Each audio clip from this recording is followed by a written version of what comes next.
Hey Canva creators, welcome back.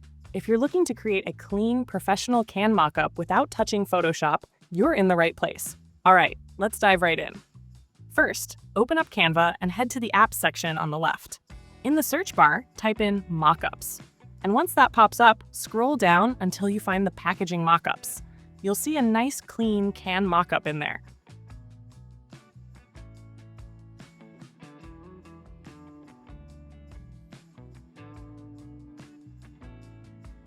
That's the one we want. Click on it and place it on your canvas.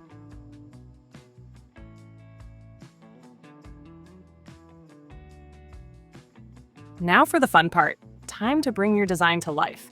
Click on the can mockup you just added, then go to your Uploads tab and grab your can label design.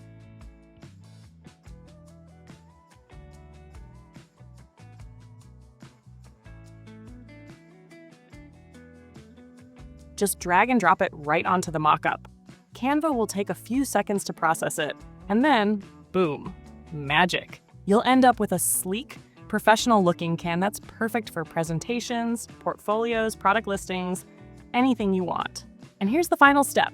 Download your design as a PNG and make sure to check the transparent background option so your mockup fits seamlessly into any project. And just like that, you've created a high-quality can mockup entirely in Canva. If you found this helpful, drop a like, hit that subscribe button, and let me know in the comments what Canva trick you want to learn next. Catch you in the next one. And as always, happy designing!